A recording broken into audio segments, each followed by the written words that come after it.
हरे कृष्णा।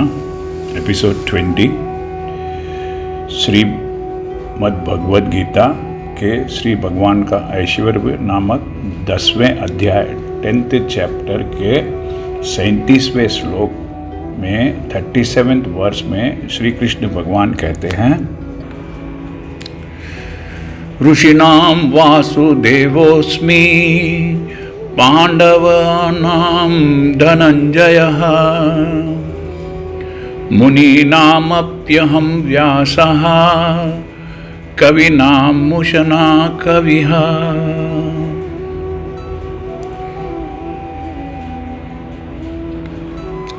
श्री कृष्ण भगवान परम भगवान हैं और उनके भाई बलराम कृष्ण के बहुत ही करीब है और इनफैक्ट वो कृष्ण के अंश विस्तार है, एक्सटेंशन पार्ट ऑफ कृष्णा's बॉडी है बलराम। कृष्ण तथा बलराम दोनों ही वासुदेव के पुत्र रूप में इस धरती पर जन्म लिए थे, अतः दोनों को वासुदेव भी कहा जा सकता है। मैं आप सबको यह बताना चाहता हूँ कि कृष्ण भगवान कभी भी वृंदावन छोड़ के नहीं जाते हैं, न ही कभी गए हैं, न कभी जाएंगे वृंदावन छोड़कर।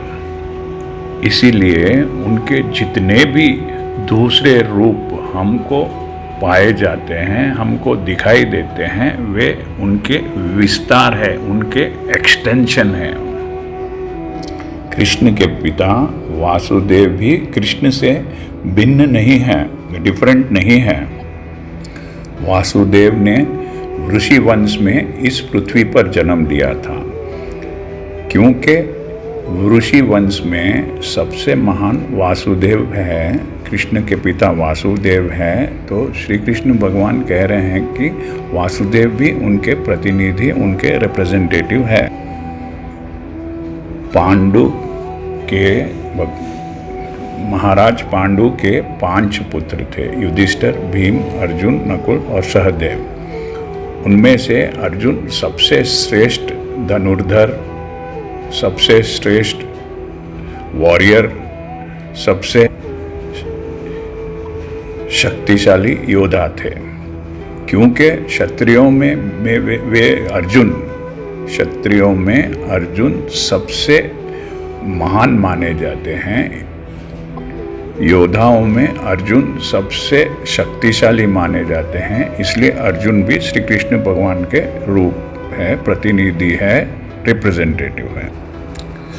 ऋषि वेद व्यास ऋषियों में विशेष स्पेशल है। उन्होंने विभिन्न तरीके से डिफरेंट वे से वैदिक ज्ञान का, वैदिक नॉलेज का खुलासा किया, डिस्क्राइब किया और लोगों के कल्याण के लिए, लोगों के बेनिफिट के लिए कई शास्त्र लिखे। ऋषि वेद व्यास भी श्री कृष्ण भगवान के प्रतिनिधि है। कवि, पोएट्स वे हैं जो किसी भी विषय में, किसी भी सब्जेक्ट में बहुत ही गहराई से सोचते हैं, बहुत ही डीपली सोचते हैं। ऊष्णा नाम के कवि, पोएट दैत्यों के, डेमन्स के आध्यात्मिक गुरु, स्पिरिचुअल मास्टर है। वे बहुत ही बुद्धिमान, इंटेलिजेंट, दूरदर्शी, विजनरी, राजनीतिक, पॉलिटिशियन और धार्मिक, स्पिरिचुअल थे। इसलिए श्री कृष्ण भगवान कहते हैं कि ऊष्णा भी उन्हीं का वैभव में से एक है, उनके स्ट्रेंथ में से, उनके रिप्रेजेंटेटर्स में से एक है। मैं आज आपको महर्षि वेदव्यास के बारे में कुछ बताना चाहता हूँ। महाभारत लिखने के बाद वेदव्यास जी बहुत ही व्याकुल थे, बहुत ही दुखी थे, बहुत ही डिप्रेस्ड थे। उन्हें अपनी स्थिति का, सिचुएशन का, हालत का कारण समझ में, रीज़न समझ में नहीं आ रहा था। तब वे मुनि नारद से मिले और अपना हाल सुनाया और मदद करने के लिए कहा। तब नारद मुनि ने उनसे कहा, आपको वेदों के बारे में सब कुछ पता है, आपने महाभारत लिखी है, लेकिन क्या आपने कोई भी ग्रंथ, कोई भी किताब श्री कृष्ण भगवान को महानायक, द सुपर हीरो बना के लिखी है? तब वेदव्यास जी ने कहा कि नहीं लिखी है।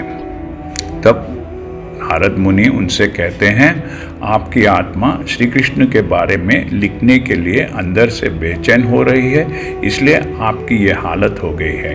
आप एक किताब लिखिए जिसमें शुरू से आखिर तक सिर्फ श्री कृष्ण के बारे में ही, उनकी लीलाओं के बारे में, उनके कथाओं के बारे में, उनके वैभव में बारे में ही लिखें। तब श्री वेदव्यास जी ने श्रीमद् भागवतम लिखी।